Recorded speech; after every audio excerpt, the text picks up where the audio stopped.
అధికారము, డబ్బు ఈ రెండిట్లో ఏదో ఒకటి చాలు మనుషులను దుర్మార్గులను చేయడానికి, అహంకారులను చేయడానికి. రెండు ఉంటే చెప్పక్కర్లేదు. ఇంకా అసలే కోతి ఆ పైన కళ్ళు తాగింది అన్నట్టే ఉంటుంది. ఇంకెలా ఉంటాడో తెలియదు. ఇంకా కాక ఈ రోజుల్లో డబ్బు ఉంటే అధికారాన్ని కొనుక్కోవచ్చు, అధికారం ఉంటే డబ్బు సంపాదించవచ్చు. ధర్మరాజు లాంటి వాళ్ళు కూడా దుశ్శాసనులుగా మారిపోతున్నారు డబ్బు వచ్చేసరికి. ఏం మాట్లాడుతున్నారో, ఎలా ప్రవర్తిస్తున్నారో తెలియట్లేదు. వెంటనే ఇదివరకున్న అభిప్రాయాలు మారిపోతున్నాయి. ఇదివరకు పేదవాళ్ళని, బలహీనుల్ని, కష్టపడే వాళ్ళని సమర్థిస్తూ మాట్లాడిన మనుషులు ఆ వర్గాలకి నాయకులై కోట్లు సంపాదించేసరికి కంఠం మార్చేస్తున్నారు. మళ్ళీ జమీందారులను పొగుడుతున్నారు. ఎందుకంటే వాడికి దక్కాల్సినవి దక్కాయి, వాడి కుటుంబ సభ్యులు బాగున్నారు, మిగిలిన వర్గం అంతా నాశనం అవుతే.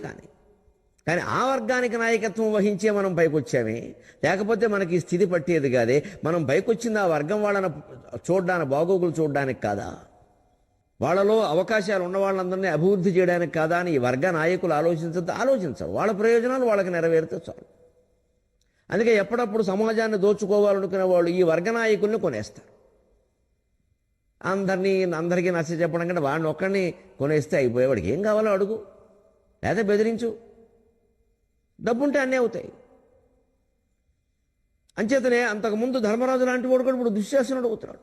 మరి మన పురాణాలు పరిశీలిస్తే డబ్బు ఉన్నప్పుడు లేనప్పుడు కూడా ఒకలాగే ఉన్నారండి మహానుభావులు. హరిశ్చంద్రుడు మహాసామ్రాజ్యం ఉన్నప్పుడు ఎంత ఉదారంగా ఉన్నాడో, అంత కోల్పోయినా అలాగే ఉన్నాడు. ఆయన ధైర్యం ఏం కోల్పోలేదు, ఆయన ఏం పెద్దగా తీవ్రంగా తీసుకోలేదు దాన్ని.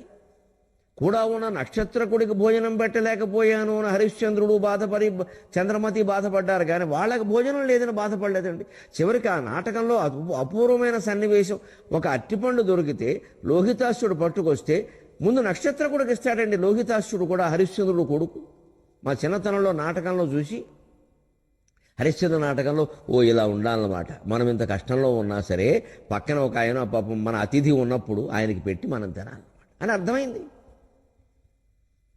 పైగా మా సరదా మాకుండేది, ఆ లోహితాసుడు అట్టిపళ్ళు దృశ్యం వచ్చేసరికి అట్టిపళ్ళుని చూసేవాడు. హరిశ్చంద్రుడు నాటకం వేసేవాడు. పెద్ద ఆయన ఉంటాడుగా మరి, టీవీ సుబ్బారావు గారు ఎవరో పెద్ద ఆయన, నెల్లూరు రెడ్డి గారు ఒక ఆయన వేసేవారు, చాలా బాగా వేసేవాడు. మా లక్ష్మీపతి గారిని వేసేవాడు ఒక ఆయన, చాలా బాగా వేసేవాడు. వీళ్ళు అట్టిపండు కన్నా మేము కురాలను పట్టుకెళ్ళి అర్ధన అట్టిపళ్ళు పట్టుకెళ్ళేవాడు. మన అట్టిపండు అక్కడ పెడతారు కదా వేదిక మీద, మా సరదా మాది. కానీ అందులో గమనించాల్సిన గొప్ప తత్వం ఏమిటంటే, మేము గ్రహించింది చిన్నతనంలో, హరిశ్చంద్రుడు అంతటి రాజు, చంద్రమతి అంతటి మహారాణి, రోహితాసుడు అంతటి యువరాజు కూడా తమ కంటే ముందు తమ అతిథి ఆకలికి ప్రాధాన్యం ఇచ్చారు. ఇదండి భారతీయ సంస్కృతి. అతిథి దేవో భవ. మనం ఇవాళ అట్టిపండు దేవుడి ముందు పెట్టేసి అట్టిపండు దేవో భవ, అతిథి నోవో భవ. అట్టిపండు పెట్టేస్తే పుణ్యం, దానికి అగరొత్తులు పెట్టాలా, విడిగా పెట్టాలి. ఇదే మన సందేహం. దేవుడికి నైవేద్యం పెట్టడం అంటే సమస్త జగత్తుని వీలైనంత వరకు మనం పోషించడం. ఎంతమందికి అన్నం పెట్టగలం, ఎన్ని పక్షులకి, ఎన్ని జంతువులకి, ఎంతమంది మనుషులకి, ఎంతమందికి వస్త్రాలు ఇవ్వగలం, ఇది ప్రతి జమీందారు ఆలోచించాలి. ప్రతి పున్నమి నాడు చంద్రుడిని చూసి దండం పెట్టుకుని చంద్రమాహ వస్త్రప్రియ అన్నారు కాబట్టి ఒక జత బట్టలు దానం చేయమన్నారు. పేదవాళ్ళకి, డబ్బున్న వాళ్ళకి కాదు, మన బంధువులకు అసలే కాదు. బంధువుల్లోనే పేదవాళ్ళు ఉంటే అది వేరే విషయం. వాళ్ళని తప్పనిసరిగా ముందు మనమే ఆదుకోవాలి. అంతే. ఆ పండగలను అలా 80 ఏళ్ళు వరుసగా చేస్తే అప్పుడు సహస్ర చంద్ర దర్శనం. ఎందుకంటే అప్పటికి 1000 పుణ్యములు అవుతాయి. 80 సంవత్సరాల 8 మాసాలు గడిచేసరికి తెలుగు లెక్క ప్రకారం వ్యక్తికి 80 ఏళ్ల 8 మాసాలు గడిచేసరికి 1000 పుణ్యములు అవుతాయి. ఎందుకంటే అధిక మాసాలు ఉంటాయి కాబట్టి అప్పుడు అది చేసుకోవాలి. ఊరికే ఆర్భాటంగా అమెరికా నుంచి అబ్బాయిలను పిలిచి చేసుకోవడం, ఊరికే మనకు ఫోటోలు తీసుకుంటూ మనకు వస్తుంది. దాని ప్రయోజనం లేదు. దాంట్లో ఉండే ఔదార్యం ఇది. ఔదార్యం లేనప్పుడు ఊరికి దారి ఏం దేనికి? ఇవి మన పండుగలు, ఆచారాల సమస్తం కూడా ధనవంతులు తమ సంపదను తామే తగ్గించుకుని పేదవర్గాలకు ఇవ్వడం ద్వారా సమాజంలో సమసమాజ స్థాపన చేసే ఏర్పాటు చేయడానికే ఏర్పాటు చేయబడ్డాయి. అందుకోసం ఉద్దేశించబడ్డాయి. వ్యక్తి స్వచ్ఛందంగానే సాధించేటువంటి సామ్యవాదమే వైదిక ధర్మం. బలవంతంగా సాధించడమే కమ్యూనిజం. స్వచ్ఛందంగా వ్యక్తి చేత సాధింపజేయడమే వైదిక ధర్మం. అదే సామ్యవాదం, అదే పద్ధతి. కానీ బలవంతంగా వద్దు. ఎందుకంటే మనుషుల ప్రాణాలు పోతాయి, వ్యతిరేకత ఎక్కువైపోతుంది. సాధ్యమైనంత వరకు భగవంతుడి పేరు మీద, ధర్మం పేరు మీద, పరోపకారం పేరు మీద, మనుషుల్ని కరిగించేటువంటి కావ్య పురాణ ఇతిహాస ప్రవచనాల పేరు మీద డబ్బు ఉన్న వాళ్ళ మనస్సును సరళంగా మార్చి వాళ్ళ సంపదలను వాళ్లే వ్రతాలు, నోములు, పిల్లల పెళ్లిళ్ళు, విందులు, వినోదాలు, పేరంటాలు మొదలైన వాటి పేరు మీద తరిగించేలా చేసుకుని అవి పేద వర్గాల్లోకి వెళ్లేలా చెయ్యాలి. ఆ కాలంలోనే కాదు, ఈ కాలంలో కూడా అత్యంత పేదవర్గం బ్రాహ్మణులే. అందుకని బ్రాహ్మణులకు దానం ఇవ్వమని చెప్పారు. బ్రాహ్మణ పక్షపాతం కాదు అది.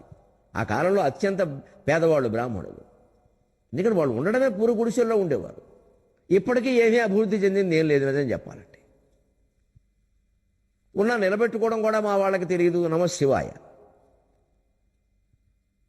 అందుకే చెప్పారండి, లేకపోతే ఏం చెప్పాలా. కేవలం బ్రాహ్మణులకి ఏమని చెప్పాలా, పేదవాళ్ళకి ఏమని చెప్పారు. బేదసాదులకు దాన ధర్మాలు చేయమని పురాణాల్లోనూ చెప్పారు. తద్వారా సమసమాజాన్ని ఆర్థికంగా ఎక్కువ భేదాలు లేకుండా, ఎలాగో కొన్ని భేదాలు ఉంటాయి, అది మరీ ఆ అంతరం మరీ పెరిగిపోకుండా అలా ఎప్పటికప్పుడు సర్దుకుంటూ రండి. స్వచ్ఛందంగానే, హాయిగానే, పండగల పేరు మీద, మనస్సంతృప్తి పేరు మీద. అప్పుడు తిరుగుబాట్లు, విప్లవాలు ఎందుకుంటాయండి? ఎన్కౌంటర్లు, గొడవలోను. ఏమీ లేకుండా వ్యక్తులు బాగా స్వార్థానికి లోనైపోవడం వల్ల ధనవంతులు మరింత ధనవంతులు అయిపోతుంటే పేదవాళ్ళు మరింత పేదవాళ్ళు అయిపోతుంటే తుపాకీ పట్టేవాడు పడతాడు, మరి వాడు కొట్టేవాడు కొడతాడు, వీడు వాడిని కొడతాడు, వాడు వీడిని కొడతాడు. విచిత్రం ఏమిటంటే ఆయుధాలు దెబ్బలాడుకుంటున్నాయి, అసలు వాళ్ళు బాగానే ఉన్నారు. ఇది మనం గ్రహించాల్సిన తత్వం. ధర్మరాజులు దుశ్శాసనాలు అయిపోతున్నారు. అంచేత నువ్వు చాలామంది డబ్బు దుర్మార్గం అమ్మ, డబ్బు పాపిస్తుందమ్మా. డబ్బులో ఏం లేదమ్మా, డబ్బు లక్ష్మీదేవి. మన బుద్ధిలో ఉందంట. మన బుద్ధిని మనం అనుకోవడం ఇష్టం లేక డబ్బునంటాం, జాతకాలను అంటాం, ముహూర్తాలను అంటాం, పొద్దున్నే ఎదురొచ్చిన వాడిని అంటాం, ఎంతమందిని అంటాము. మన పూర్వీకులను అంటాం, చివరికి మన కులాన్ని అంతటినే అంటాం. మా కులం వాడు అందరూ ఇంతేనండి, దిక్కుమాలిన కులంలో పుట్టాను నేనని వీడే అంటాడు. వీడి బుద్ధిలో తేడా చూసుకోడు. అగో ఆ నిందే మానుకోవాలి. మన బుద్ధిలో తేడా, దానికి కులాన్నంతటి నిందిస్తే ఉపయోగమే ఉందండి. రవరుడంతటి వాడే అన్నాడు అజ్ఞానంలో పడి. బుద్ధిజాడ్య జనితోన్మాదులు కదా శ్రోత్రియులు అన్నాడు. బ్రాహ్మణులందరూ ఇంతే, వేదం చదువుకుంటారు, ఎందుకు పనికిరారు, లోకజ్ఞానం ఉండదు. శుభ్రంగా తీర్థయాత్రలు చేయాలి అంటే సిద్ధుడు ఏదైనా పాదలేపనం పూస్తే అకలంకౌషధ సత్వముందెలియ, నిజంగా ఆ మందు ఎటువంటిదో కనిపెట్టాలని పరీక్ష చేయాలని నాకు అనిపిస్తే ఒక్క పని చేసి ఉండాల్సింది కదా అన్నాడు. అప్పుడు ఒక్క క్షణంలోనే అన్ని పుణ్యక్షేత్రాలు తిరిగేవాడే కదా అన్నాడు.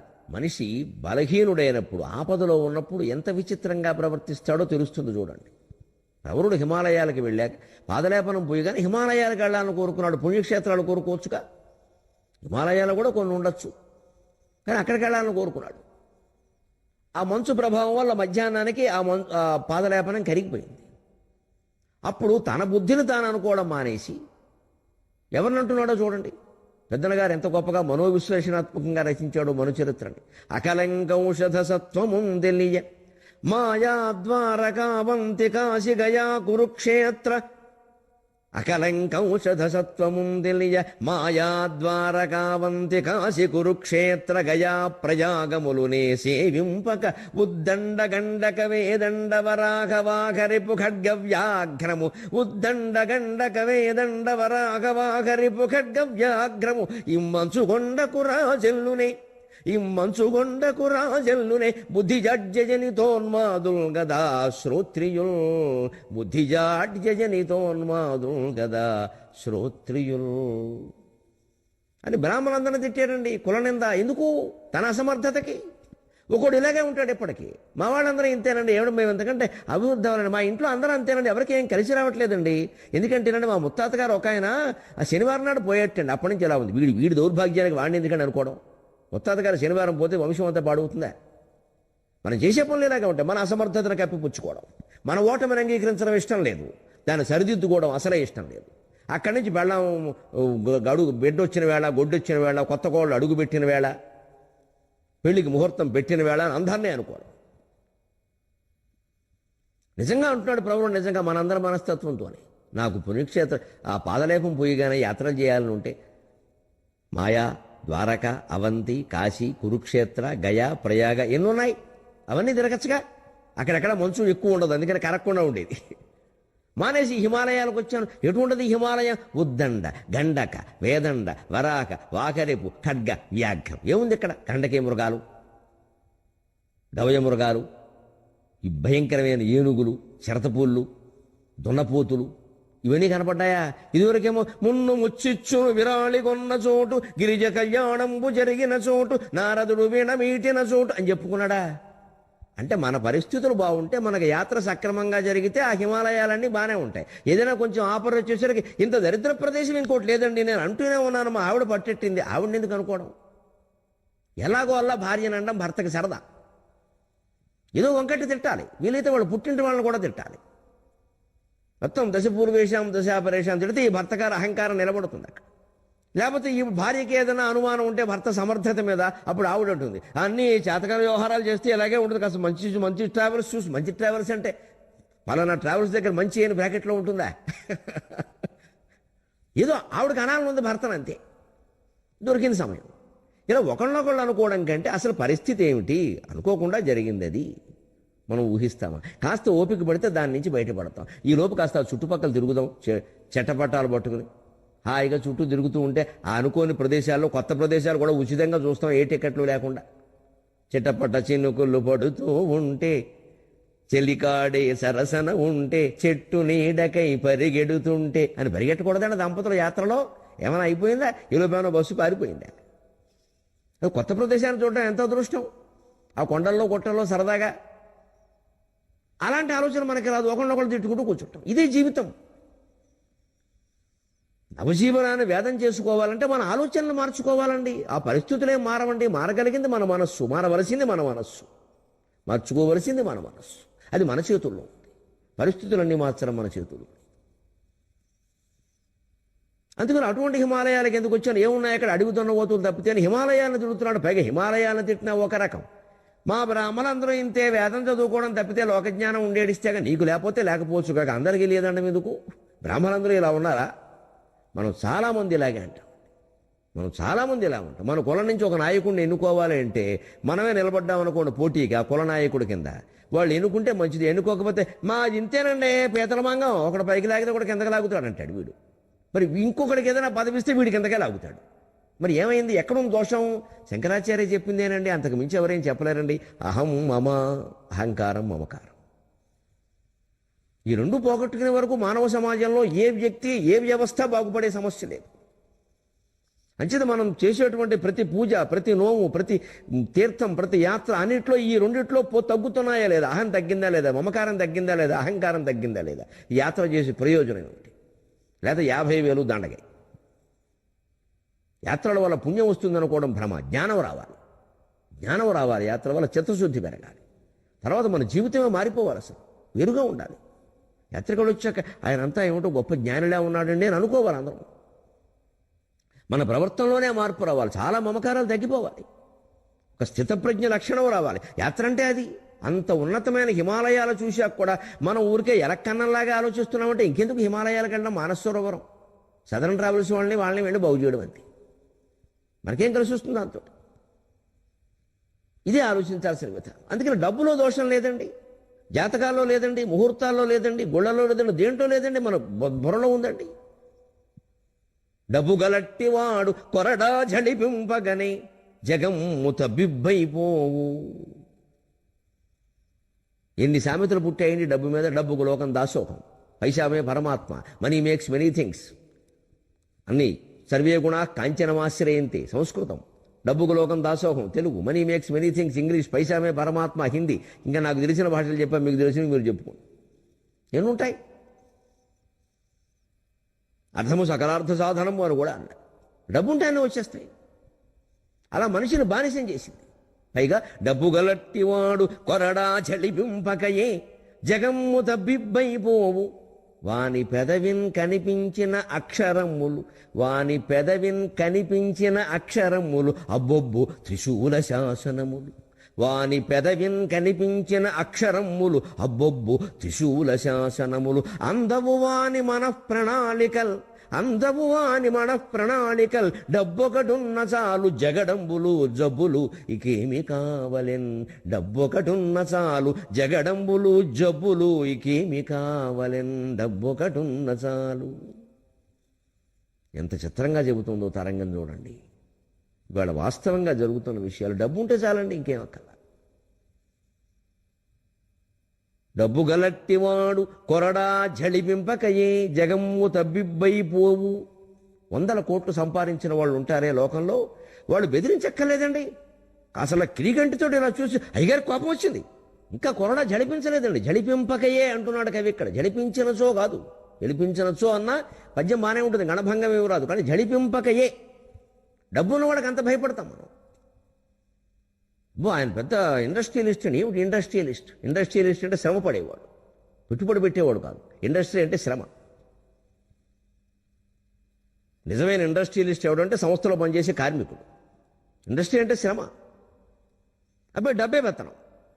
అందుకే అందరూ డబ్బు పొందాలని చూస్తారు, కష్టపడాలని చూడట్లా. ఆ డబ్బే అలా వస్తుంది. ఏ స్తోత్రం చదివితే వస్తుంది. ఈ మధ్యన అదొకటి పట్టుకుంది బాగా. ఏ స్తోత్రం చదివితే వస్తుంది, ఎలా కూర్చొని చదివితే వస్తుంది. పట్టు చీర కట్టుకోవాలంటారా, మామూలు చీర కట్టుకోవచ్చు. నీ చీరను బట్టి ఇస్తున్నామా అమ్మవారు డబ్బులు? అర్థం లేని మాట. చిత్తశుద్ధి ప్రధానం అంటే అదేమిటండి? దాని వర్ణక్రమం మనకు తెలిస్తే కదా. చకార ఇకారముల చి, తకార ద్వై అకారముల తా, శవర్ణ ఉకారముల షు, ధకార ద్వై ఎకారముల ధి. అబ్బాయి అవన్నీ తెలియమండి. చిత్తశుద్ధి అవి మనకెందుకు? అదేంటండి చిత్తశుద్ధి? మధ్య మనకెందుకండి? ఏ చీర కట్టుకోవాలో చెప్పండి, ఏ సమయంలో చదవాలో చెప్పండి, ఎవరి చేసి చదివించాలో చెప్పండి, అగరొత్తులు ఎన్ని పెట్టాలో పెట్టండి, నైవేద్యం ఏం పెట్టాలో చెప్పండి, లక్ష్మీదేవికి ఏ పరమాన్నం ఇష్టమో చెప్పండి. ఇంతే. నాకు డబ్బు కావాలి. లేదమ్మా నువ్వు డబ్బు ఆశించకుండా ఉండడమే ఆవిడకి కావాలి. అలా అయితే ఎలా కుదురుతుందండి? అంతే లెక్క. అప్పుడు మా ప్రవచనాలు పనికిరావు. అసలు సంపాదన మీద అంత ఆశ ఎందుకు? ఆశ తగ్గించుకుందామంటే అలాంటివి చెప్పితే ఎలాగంటే డబ్బు ఎలా వస్తుందో చెప్పాలి. కానీ అది తప్పుడు మార్గమైనా పర్వాలేదు, మనకు వచ్చేస్తే చాలు. పోనీ పేదరికంలో ఉన్నవాళ్ళు, బాగా అప్పుల్లో మునిగిపోయిన వాళ్ళు కోరుకుంటే అది వేరే విషయం. ఉన్నవాళ్లే కోరతారు విచిత్రంగా. కోట్లు కోట్లు మూలుగుతున్న వాళ్ళు ఇంకా కనకధార చదవండి, మా తరఫున మీరు చదవండి. ఏమిటండి అర్థం లేని మాట? వాళ్ళ కోసం ఆ కనకధార. శంకరాచార్య స్వామి ఎక్కడ కురిపించారండి కనకధారను? ఒక పేదరాలి ఇంట్లోనమ్మ చినిగిపోయిన చీర కట్టుకున్న ఇల్లాలకి డబ్బిమ్మని అడిగాడు, కానీ కోట్లు ఉన్న వాడికి డబ్బిమ్మని శంకరాచార్య అడగలేదమ్మా. డబ్బున్న వాళ్ళు ఆ స్తోత్రం చదివితే పని చేయదండి. నేను మొహమాటం లేకుండా చెబుతున్నా, పేదవాడు చదివితేనే పని చేస్తుంది. శంకరాచార్య స్వామి పేదవాడు, ఆయన పేదవాళ్ళ కోసమే ఆ స్తోత్రం రచించాడు. పేద ఇల్లాలకే లక్ష్మీదేవి డబ్బు ఇచ్చింది. డబ్బు ఉన్నవాళ్ళు డబ్బు అడిగితే జబ్బులు ఇస్తుంది లక్ష్మీదేవి, డబ్బు ఇవ్వదు. డబ్బున్న వాళ్ళు దానం చేయడానికి వీలైన స్తోత్రాలు చదువుకోండి, ఎలా డబ్బు తరగాలో నేర్చుకోండి. ఇంకా డబ్బున్న వాడికి ఇంకా కావాలి. ఇంకా కళకళ ఆడిపోయి దీపాలు ఎట్టేస్తే లక్ష్మీదేవి, దీపాలు ఎడితే వచ్చేది కరెంటు బిల్లు వస్తుందమ్మా, లక్ష్మీదేవి రాదు. దీపాలు బాగా పెడితే, లైట్లన్నీ పెడితే కరెంటు బిల్లు వస్తుంది, లక్ష్మీదేవి రాదు. దానికిగా దేవతలు వచ్చేది. దీపాలకి, నూనెలకి, పట్టు చీరలకి భ్రమపడి దేవతలు వస్తారనుకోవడం భ్రమ. అజ్ఞానంలో ముంచుతున్నారు కావాలనే కొంతమంది. ఎందుకంటే వాళ్ళ వ్యాపారాలు బాగా నడుస్తాయి. ఆ రోజు గుళ్ళోకి బ్రహ్మాండంగా వచ్చేస్తారు, కాళ్ళకడ్డంగా పెట్టేస్తారు దీపాలు. కార్తీక మాసంలో గుళ్ళోకి వెళ్ళాలంటే భయంగా ఉంది, కాళ్ళకడ్డంగా దీపాలు పెట్టేస్తారు. ఇదివరకు ఎక్కడైనా శివాలయం ఉంటే, మా ఊళ్ళో ఉండేది శివాలయంలో చక్కగా పెట్టేవారు. శివుడు మందిరం ముందు, ఆ గర్భగుడి ముందు ఒక్క ద్వారం, మూడు వేపుల కింద పెట్టరుగా, అమ్మవారి గుడి దగ్గర పక్కన సుబ్రహ్మణ్య స్వామి ఉండేది, అక్కడ పెట్టేవారు. అంతే. ఆ మూడు చూసి దండం పెట్టుకునేవాళ్ళం చక్కగాను. త్రిగుణాలని దగ్ధం చేసి గుణాతీతంగా ఎదిగినంత ఆనందం కలిగేది మా ఊరు గుళ్ళో మాకు. ఇవాళ అదే గుళ్ళల్లో కార్తీక మాసం పేరు మీద దారికి అడ్డంగా, వారికి అడ్డంగా, వీరికి అడ్డంగా మొత్తం దీపాలే. ఎందుకంటే మొక్కుబళ్ళు. నేను 1000 పెడతాను అనుకున్నా, నేను 100 పెడతాం అనుకున్నా, పెట్టేయడమే. ఇంక ప్రదక్షిణం చేసేవాళ్ళు ఎక్కడ చేయాలి? కూర్చునేవాళ్ళు ఎక్కడ కూర్చోవాలి? ఏదైనా ప్రమాదం జరిగితే బాధ్యులు ఎవరు? దేవుణ్ణి అనుకుంటాం మనం. అస్సలు భగవత్ తత్వాన్ని అర్థం చేసుకుందామనే ఆలోచన లేదండి. భగవంతుడిని వస్తువులతోటి, డబ్బుతోటి, ఆర్భాటాలతోటి కొనేద్దామని అంత అమాయకుడు కింద కనపడుతున్నాడు భగవంతుడు మనకి. నాకు అది ఆశ్చర్యంగా ఉంటుంది. భగవంతుడిని అమాయకుడు అనుకుంటున్నారు ఏంటి వీళ్ళెంత అమాయకులు? ఇంత మాయలో మన పడేస్తున్న భగవంతుడు అమాయకుడా? వీళ్ళ డబ్బులకు లొంగుతాడా? వీళ్ళ దీపాలకి, వీళ్ళ స్నానాలకి, వీళ్ళ నూనెలకి, అందులో ఈ నూనె. పైగా ఇంకా విచిత్రం, ఈ మధ్యన ప్రకటన చూసి ఆశ్చర్యపోయా. వినాయకుడు కటాక్షానికో నూనెట, లక్ష్మీదేవి కటాక్షానికో నూనెట, ఆంజనేయ స్వామి కటాక్షానికో నూనెట. ఇన్ని నూనెలు ఉంటాయా? మొత్తం కలిపి ఆమోదమేగా అమ్మేది. ఎందుకంటే ఆయా దేవతలు పెరిగిన కొద్దీ ఆయా నూనెలు పెరుగుతాయి, ఆయా వ్యాపారాలు పెరుగుతాయి. ఇంకా ఆయా గయా అజ్ఞానం నుంచి బయటపడాలని అందుకే నవజీవన వేదం. కొరడా జడిపింపగయే జగమ్ము తబ్బిబ్బైపోవు, వాని పెదవిన్ కనిపించిన అక్షరమ్ములు, అబ్బొబ్బో త్రిశూల శాసనములు. కనిపించిన అక్షరమ్ములు అంటున్నాడు కవి.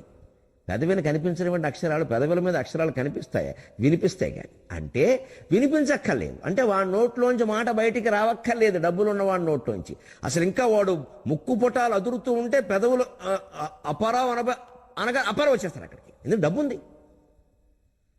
అదే డబ్బు లేని వాడు పిలిస్తే ఎవడు రాడు. డబ్బు ఉన్నవాడు పిలిచిన ఇంకా పిలవకుండానే అయ్యగారు పిలుస్తారేమో అనుకుని వచ్చేసానండి. అబ్బా, ఎందుకంటే డబ్బులు అనేవాడి దగ్గర డబ్బులు ఇస్తాం. అదే పెదవిని కనిపించిన అక్షరములు. అబ్బొబ్బో, త్రిశూల శాసనం. త్రిశూలాన్ని ధరించినటువంటి పాలాక్షుడి శాసనం కూడా ఎక్కడైనా దెబ్బతింటుందేమో మనకి తెలియదు, కానీ వీడి శాసనం దెబ్బతిందండి. వీడి శాసనం ప్రకారం ప్రభుత్వాలు నడుస్తాయండి. వీళ్ళ ప్రభుత్వాలు ఏమిటండి? సర్వసంగ పరిత్యాగులైన సన్యాసులు డబ్బుకు లొంగిపోతున్నారు. డబ్బున్న వాళ్ళని చుట్టూ తిప్పుకుంటున్నారు. డబ్బున్న వాళ్ళ చుట్టూ వీళ్ళు తిరుగుతున్నారు. ఆశ్చర్యకరంగా ఉంటుంది. ఏమన్నా అంటే సామాజిక సేవ చేస్తాం, మేము బళ్ళు పెడుతున్నాం. నిజానికండి నేను మొహమాటం లేకుండా చెబుతున్నా, సన్యాసి అయిన వాడు, పీఠాధిపతి అయిన వాడు విద్యా సంస్థలు పెట్టకూడదండి, అనవసరం అండి. వారి భక్తులు, వారి శిష్యులు ప్రభుత్వ విద్యా సంస్థలో పనిచేస్తున్నారు కదండి, వారు సక్రమంగా పనిచేసేలా జ్ఞానబోధ చేయమనండి, బ్రహ్మాండంగా పనిచేస్తారు. ప్రభుత్వ విద్యా సంస్థలు బాగుంటాయి. ఇవాళ ఉభయ రాష్ట్రాల్లో ప్రభుత్వ విద్యా సంస్థల్లో భవనాలు లేవు. ఒకటి పోసుకుందుకు చోటు లేదండి. మగపిల్లలు కాదు, ఆడపిల్లలు ఎంత ఇబ్బంది పడిపోతున్నారండి. మాస్టర్లు కూడా జీతాలు ఇచ్చి పాఠాలు చెప్పమనగానే సరిపోయిందా? ఇంకేం అక్కర్లేదా? కూర్చుందుకు బల్లలు లేవు, అనారోగ్యాలు, ఆడుకుందుకు స్థలం లేదు. ఇవన్నీ కల్పించవచ్చుగా భక్తుల చేత. మీరు ఆ పాఠశాలకు చేయండి, మీరు ఆ పాఠశాలకు చేయండి. అది మానేసి మొత్తం మన దగ్గర మొత్తం పీఠం పెట్టి, సంస్థలు పెట్టి, ట్రస్టులు పెట్టి మన దగ్గర వేల కోట్లు పోగుబడేలా చేస్తే ఈ వ్యాపార సామ్రాజ్యాలు, ఈ సర్వసంగ పరిత్యాగ మనసును ఏం చేస్తాయి? కలుషితం చెయ్యవా? ఖచ్చితంగా చేస్తాయి.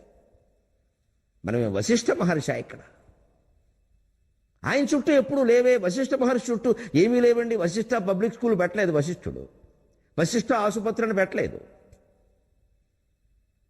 సేవా సంస్థలు పెట్టడం కాదు సర్వసంగ పరిత్యాగులు, పరమహంస పరివ్రాజకాచార్యులు, పీఠాధిపతులు చేయవలసిన పని.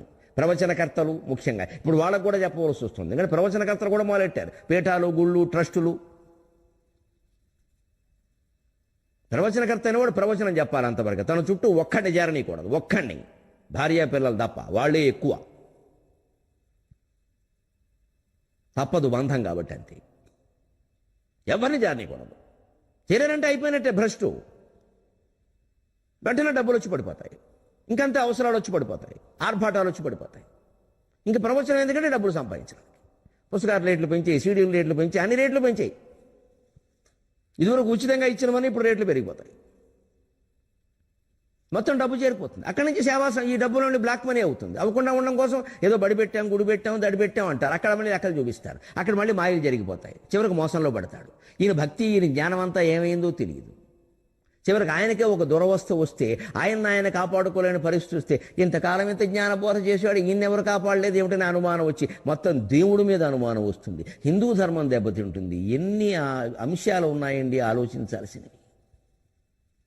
అందుకని భాగవతం ఏకాదశ స్కంధంలో చెబుతారు, ప్రవచనకర్తలు కానీ, పీఠాధిపతులు కానీ, పరమహంస పరివ్రాజక ఆచార్యులు కానీ, సన్యాసులు కానీ ఎలా ఉండాలి. జ్ఞానబోధ చెయ్యడం వరకే మన పని.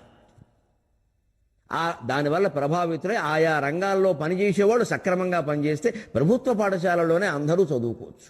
ఇవాళ మధ్యాహ్న భోజనాలు పెడుతుంటే వాళ్ళు అప్పులు చేసి పెడుతున్నారండి. పెట్టేవాళ్ళు వాళ్ళు మధ్యతరగతి కాదు, ఇంకా కింద తరగతి వాళ్ళు పెడుతున్నారండి. వాళ్ళు అప్పులు పాలైపోయారు. 2 లక్షలు 3 లక్షలు అప్పులు చేస్తున్నారు వాళ్ళు. అవి చూసుకోవాలి. అవన్నీ ప్రభుత్వం పెద్దల చేత జరిపించాలి. మనకు పలుకుబడి ఉంటే, ఈ పీఠాధిపతులకు పలుకుబడి ఉంటే ప్రభుత్వం పెద్దల దగ్గర అవి చేయించాలి. సక్రమంగా అన్నీ నడిచేలాగా, బడులు అన్నీ సక్రమంగా నిర్వహణ బాగుండేలా చేయించాలి మన జ్ఞాన ప్రబోధం కారణం. కానీ మనం ప్రత్యామ్నాయంగా మనమే పెట్టడం మొదలు పెడితే మరో వ్యవస్థను స్థాపించడం, ఆ వ్యవస్థ మూలపడిపోవడం, అక్కడ జరిగే అవినీతి ఇక్కడ జరగడం తప్పితే ప్రయోజనం.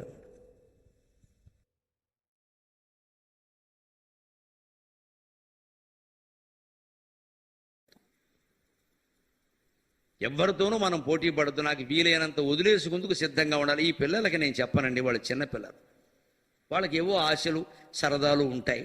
ఇంకా సరిగ్గా తిండి తినలేదు, సరైన ఆభరణాలు లేవు, సరైన విహారాలు లేవు. వాళ్ళకి కోరికలు ఉన్నాయంటే అర్థం ఉంది. 60 దాటి 70 దాటి 80 దాటి ఇంకా 10 రూపాయలు డ్రైవర్కి ఇవ్వడానికి కూడా మనస్సు రాదండి. ఆడికి ఎందుకు ఇవ్వాలే పెద్ద ఇక్కడి వ్యాఖ్యానం ఎక్కడ, జీతం ఇస్తున్నాం కదా, ఇంత పొడుగు ఎక్కడ. చచ్చిపోతావా? నువ్వు అన్నం తింటున్నావు, వాడికి 100 రూపాయలు ఇవ్వలేవు భోజనం చేయమని. మనం టిఫిన్ చేస్తున్నామండి, యజమాని దిగ్గానే డ్రైవర్కు 50 రూపాయలు ఇవ్వద్దు టిఫిన్ చేయమని.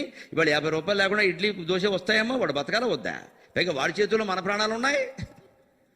కనీసం అలాగైనా ఆలోచించాలి కదా లౌక్యం. పోనీ వాడి చేతిలో వాడి స్టీరింగ్ అడ్డంగా తిప్పితే అయిపోయింది. ఇక్కడ నీకు ఎన్ని కోట్లన్నా ఉపయోగం లేదు, ఇక్కడ ప్రమాదం జరిగింది సార్ అంటాడు, వాడు దూకేస్తాడు, మనం పోతాం. అదే భయంతో నాకు నియమం ఉండి జీవితం అంతా నేను కారు దిగానంటే నా డ్రైవర్ కానీ ఎవరి డ్రైవర్ కానీ టిఫిన్కి 50 భోజనానికి 100 ఇచ్చేయవలసిందే. నా ప్రాణాలు వాడి చేతుల్లో ఉన్నాయి. 150 కారణంగా బతుకున్నాను నేను.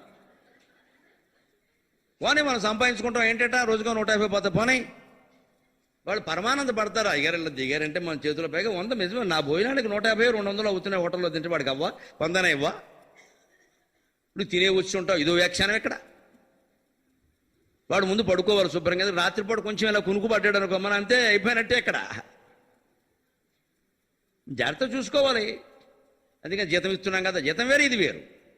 ఆ కింది వర్గాల వారిని మీరు డ్రైవర్లు క్లీనర్లు ఈ ఇస్త్రీ చేసేవారు ఈ వర్గాలను మీరు గమనించండి. వాళ్ళకి నెలకి ఇచ్చేటువంటి జీతం కంటే అప్పుడప్పుడు ఇచ్చే కొసరు ఉందే అది బాగా పనిచేస్తుంది.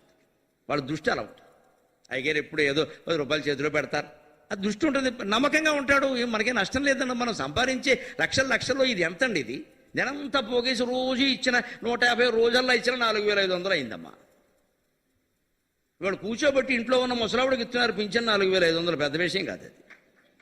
కూర్చోబెట్టి ఏ పని చేయను ఆవిడికి, నీకెందుకు తీసుకోమా మాకు ఓటేసి చాలని.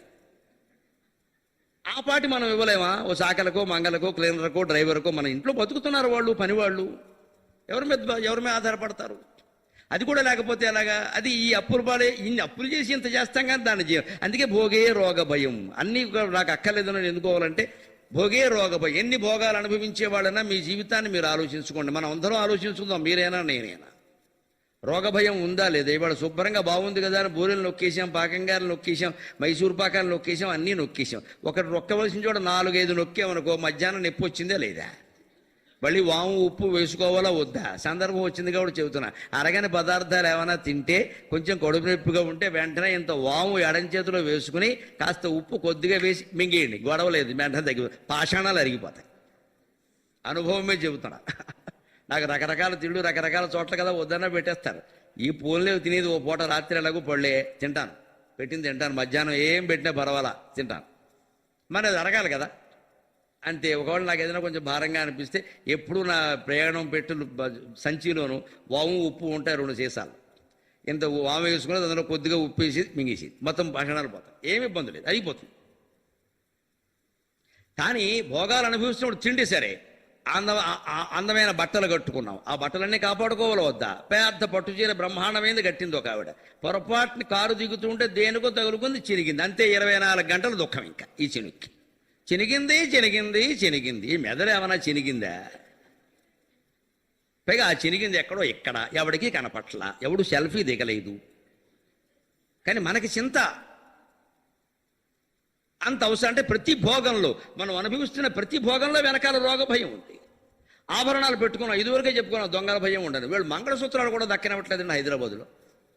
పైగా చాలా నైపుణ్యంగా వస్తారు వాళ్ళు, బండి మీద వస్తారు ఇద్దరు, ఒకడు ఆ పని కట్టుకు వస్తారు వాళ్ళిద్దరు. ఇలా విడుతూ ఉంటే ఒకటి ఇలా బండి పోనిస్తాడు, ఒకటి నైస్గా ఇవి మెడలో చేయడతాడు. ఇవి తిరిగి చూసుకునేలోపై మెడ తెగిపోయింది, మంగళసూత్రం వెళ్ళిపోయింది, వాడు పెరిగెట్టాడు. బండి నెంబర్ కూడా చిక్కదు, ఇంత ప్రమాదంగా ఉంది. మార్నింగ్ వాక్ వెళ్ళేవాడు చాలామంది మానేశారని ఆడవాళ్ళు భయపడి. అవసరం ఉంది పాపం వెళ్ళాలి, కానీ వెళ్ళలేరు. ఆడపిల్లలు చిన్నపిల్లడితే ఎత్తుకుపోతున్నారమ్మా, కిడ్నాపులు జరుగుతున్నాయి, నిలబడడం కష్టంగా ఉంది అక్కడ. అటువంటి ప్రమాదం. మరి నిజానికి భోగే రోగ భయం, కులే చ్యుతి భయం. పెద్ద వంశంలో పుట్టాం, కులాన్ని గురించి చెప్పుకుంటాం కదండి. అసలు మాకు కులాభిమానం మాకు బాగా ఎక్కువ అండి. మా క్యాస్ట్ ఏనండి, ఏమైనా సరే మా క్యాస్ట్ని ఎవడన్నా ఏమన్నా అంటే నాకు నచ్చదండి. వీళ్ళ అమ్మాయే ఖచ్చితంగా వీడికి నచ్చని క్యాస్ట్ వాడిని పెళ్లి చేసుకుంటుంది, అనుమానం వెళ్ళి.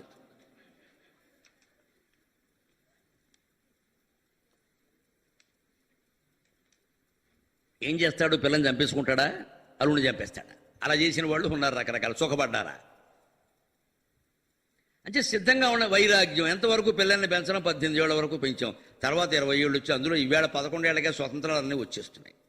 20 ఏళ్ళు దాటే వాళ్ళ నిర్ణయాలు వాళ్ళు తీసుకుని మనకి ఇష్టమైతే ఒప్పుకుంటాం, మొహమాటం లేకుండా చెప్తున్నా, లేకపోతే బాబు నీ దారి నువ్వు చూసుకో, నేను చెయ్యని ఈ పెళ్ళి, నేను రాను, నీకు నాకు సంబంధం లేదు, నువ్వు చూసుకో. అప్పటికి ఇష్టమైతే చేసుకుంటాడండి. ఒకవేళ ఆ పెళ్లి వాళ్ళు సుఖంగా ఉంటారేమో మనకేం తెలుసునండి, వదిలేస్తే అయిపోయాయి. అంతేగాని అల్లుడిని చంపేద్దామా, కూతుర్ని చంపేద్దామా, నలుగురు రౌడీని పంపిద్దాం, ఎందుకు ఇదంతా? ఏదో బట్ ఏమంటారు, ప్రెస్టేజ్ హత్యలు ఈ మధ్య పరువు హత్య. ఏం పరువు? మన ఎవరన్నా వచ్చి అడిగేశారు ఆ విషయం, అడిగితే అవునండి చేసుకున్నాను నన్నేం చేయమంటాం అంటామమ్మా. ఏం దానికి మనమేం తప్పు చేశామా? అవును వాడు చేసుకున్నాడు, వాడిని అడగండి, నన్ను అడుగుతారేమిటి? అంటే మనం దానికి బాధ్యత వహించక్కల. అందుకని అంతేగాని కక్షలు పెంచుకోవడం, ఇంకా వాళ్ళ మీద ఏదో శత్రువులను పంపించి, ఇదంతా అనవసర వ్యవహారం, ఇంకా క్షోభ. ఇప్పుడు అల్లుడిని చంపినా మన కూతురే కదా వితంతు అయింది, ఇక కూతుర్ని చంపితే చెప్పక్కర్లేదు ఆ విషయం. రేపు పొద్దున ఇంట్లో సుఖంగా ఉండగలవా? ఆ చంపిన కాసేపు చేసావు నా కక్ష తీసుకున్నాం అంటాడండి. తర్వాత ఈ పళ్ళు బాగా గట్టికి కలిపాడు, 2 పళ్ళు ఊడిపోయి. ఇదే భయం. అప్పుడు వెంటనే ఇంట్లో వాళ్ళే దగ్గర చేసావు, కూతుర్ని చంపేసి పెద్ద కబుర్లు చెబుతున్నాడు, తల్లి అన్నం పెడుతుందండి. ఎందుకు ఉపయోగపడేది ఇది? ఇదే కులేచ్యుతి. అంటే దానికి సిద్ధంగా ఉండాలి ఆ పరిణామానికి. వాళ్ళ జీవితాలు మన చేతుల్లో లేవు. పిల్లల్ని కన్నాం కానీ వాళ్ళ తలరాతల్ని కన్నామా? మనకు అనవసరం, వదిలేయడమే ఎక్కడెక్కడ. దాని మీద ఎక్కడో అవధానంలో అడిగితే ఎందుకు ఇంత కక్షలోను ఓ పద్యమే చెప్పాను హాయిగా ఆదర్శంగా, అలా ఉండొచ్చే మొహమాటం లేదు. అడ్డాల నాటి బిడ్డలు గడ్డమ్ములు వచ్చినంత గండములైనన్ బిడ్డలను చంపుగొందుమై. అడ్డాల నాటి బిడ్డలు గడ్డమ్ములు వచ్చినంత గండములైనన్ బిడ్డలను చంపుగొందుమే. గొడ్డట త్రంచంగవలయు కూర్మిన్ పేర్మిన్. పిల్లల్ని చంపడం కాదండి, వాళ్ళ పట్ల మనకుండే మమకారాన్ని చంపుకోవాలి. నీకు దమ్ము ఉంటే, ధైర్యం ఉంటే నిలబడవలసిన విధానం. నీకు నేను అక్కర్లేనప్పుడు నా పరువో, నా ప్రతిష్టో, నా కులమో, నా ఆచారమో, నా సంప్రదాయమో ఏదో నీకు అక్కర్లేనప్పుడు నువ్వు కూడా నాకు అక్కర్లేదు వెళ్ళిపోవచ్చు. నీ పని నువ్వు చూసుకో. ఒక్క దెబ్బతో వచ్చారా దారికి వస్తారు, రాలేదు మనకే మంచిది, దూరం అవుతారు. ఆస్తి ఒక్కలేదు, ఇస్తే ఇస్తాను, లేకపోతే ఆస్తుల సమస్య కాదు. ఆత్మీయతలు అయితే ఉండవు కదా, వాడికి హక్కుంటే పట్టుకెడతాడు, హక్కు లేపనే ఇవ్వదలుచుకుంటే ఇస్తాం, రోడ్డు మీద ఉంచాల్సిన అవసరం లేదు. ఆస్తుల సమస్య కాదు. ఇప్పుడు ఆత్మీయతలు దిగే ఓ బంధం వదిలిపోయింది, గొడవ వదిలిపోయింది, అంతే. ఎప్పుడైనా తెగిపోయే బంధాలే కదా ఇవన్నీ. దానికోసం వాళ్ళని చంపడం ఎందుకండి, మనుషుల్ని పంపడం ఎందుకండి? అజ్ఞానంగా తప్పితే. పోనీ అనవసరంగా ఉంటాం, వెళ్ళి జైల్లో కూర్చుంటాం, ఏం కలిసి వస్తుంది దానివల్ల? పిల్లలు కూతురుని చంపాడండి, జైల్లో ఉన్నాడండి, ఎవరన్నా పలకరించడానికి వచ్చినా ఇబ్బంది. కష్టాలను తట్టుకోవలసిన విధానం ఇదమ్మా. కులేచ్యుతి అని చెప్పాడు. ఏం కులం చ్యుతి అయితే బాధపడ వస్తుంది, అది సహజంగా.